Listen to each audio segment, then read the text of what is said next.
এবার রয়েছে 2007 সালের আলোচিত ঘটনাবলী নিয়ে খবর।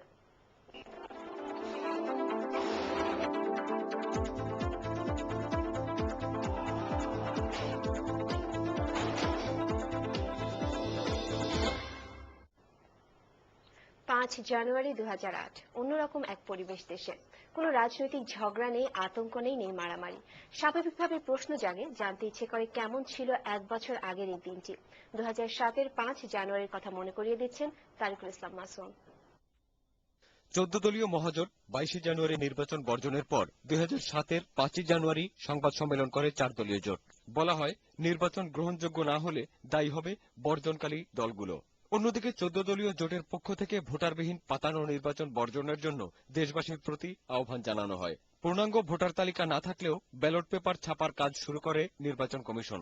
4 দলীয় জোটের শীর্ষ নেতাদের উপস্থিতিতে সংবাদ সম্মেলনে খালেদা জিয়া বলেন, মহাজোট নির্বাচনমুখী দেশকে আন্দোলনমুখী করতে চাইছে।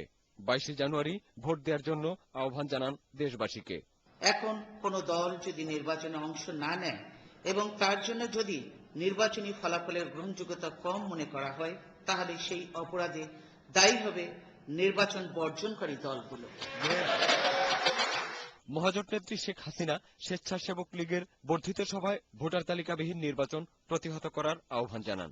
ওই 121 অনুচ্ছেদে এবং 122 অনুচ্ছেদে যে আছে যে একটা ভোটার লিস্ট লাগবে, সংবিধান ওই জায়গায় যায় না। তো ভোটার তালিকা ঠিক না হলে নির্বাচনটা হয় কিভাবে?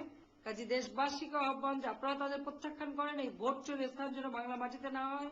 22 জানুয়ারি নির্বাচন হলে বিরোধী দল কারা হবে বা সংকট নিরসনে রাষ্ট্রপতি সুপ্রিম কোর্টের রেফারেন্স চাইবেন কিনা 4 দলীয় জোটের সংবাদ সম্মেলনে এমন প্রশ্নের জবাব দেন বিএনপি মহাসচিব। কোন দল যদি নির্বাচনে অংশগ্রহণ না করে, সেই জন্য নির্বাচনী প্রক্রিয়া বন্ধ থাকতে পারে না। এবং সবচেয়ে বড় কথা হলো, বাংলাদেশের জনগণ এই নির্বাচনে অংশগ্রহণ করছে। সংবিধানের ধারাবাহিকতা রাখতে চাই, আমরা কোনো শূন্যতা সৃষ্টি করতে চাই না। রাষ্ট্রপতির রেফারেন্স পাঠাইতে পারে সেই বিষয়ে, যে বিষয়ে বিতর্কিত বিষয়ে, অস্পষ্ট বিষয়ে, কিন্তু এই ব্যাপারে কোনো অস্পষ্টতা নাই। 90 দিনের মধ্যে নির্বাচন সম্পন্ন করতে হবে, সেটা স্পষ্টভাবে বলা। এই সংকট আওয়ামী লীগের নিজে নিজের পায়ে কুড়াল মেরে নিজের সংকট সৃষ্টি করছে। আওয়ামী লীগ চিন্তা করুক তারা এই সংকট থেকে কিভাবে উত্তরণ করবে। 14 দলের নেতারা বৈঠক করেন আব্দুল জলিলের বাসায়। 7 এবং 8 জানুয়ারির অবরোধ সফল করা এবং আরও অবরোধ দেওয়ার বিষয়ে আলোচনা হয়। ঘোষণা আসে 10 জানুয়ারি বঙ্গবন্ধুর স্বদেশ প্রত্যাবর্তন দিবসে পল্টনে মহাসমাবেশ করার। যারা প্রিজাইডিং অফিসার হবেন, পুলিং অফিসার হবেন, তাদেরকে বলবো এই অবৈধ নির্বাচনী কার্যক্রমের সঙ্গে আপনারা সম্পৃক্ত হবেন না। 4 দলীয় জোটের সংবাদ সম্মেলনে প্রতিক্রিয়া জানান বিশিষ্টজনেরা। এই মুহূর্তে প্রয়োজন দেশের শান্তি ও শৃঙ্খলা রাখা। তার জোট সরকারের সেটাই কিন্তু সবচেয়ে বড় সাফল্য ছিল। হয়তোবা মধ্যবর্তী নির্বাচন আবার লাগতে পারে পরে, যাতে সবাই নির্বাচনে আসে। আমরা নির্বাচন বয়কট করি, আমরা সংসদ বয়কট করি, এই সংস্কৃতিটা আস্তে আস্তে কমে যাবে, এটা আমরা আশা করি। ভারপ্রাপ্ত নির্বাচন কমিশনার বলেই তো আমি কোনো জিনিস জানি না, এটা এই জিনিসটা সংবিধানের ওই কথাটা লেখা নেই যে অ্যাক্টিং চিফ ইলেকশন কমিশনার, কিন্তু একজন চালাচ্ছে।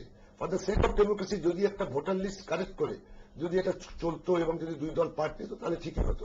এখানে একটা জিনিস খেয়াল করেন, বেগম খালেদা জিয়া কিন্তু নিজেই বলছেন যে ভোটার লিস্ট ঠিক নেই।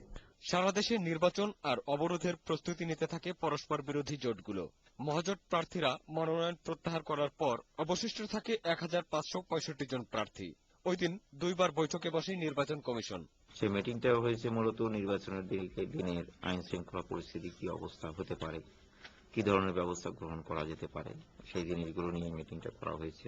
নির্বাচন গ্রহণ আর বর্জনের ডামাডোলের মধ্যে দূরত্ব বাড়তে থাকে রাষ্ট্রপতি ও প্রধান উপদেষ্টার সঙ্গে অন্য উপদেষ্টাদের। 3 দিনেও বঙ্গভবনে ডাক পাননি বাকি উপদেষ্টারা। অবরোধ মোকাবেলায় গণগ্রেফতার শুরু করে পুলিশ। Tariqul Islam Masum, channel I.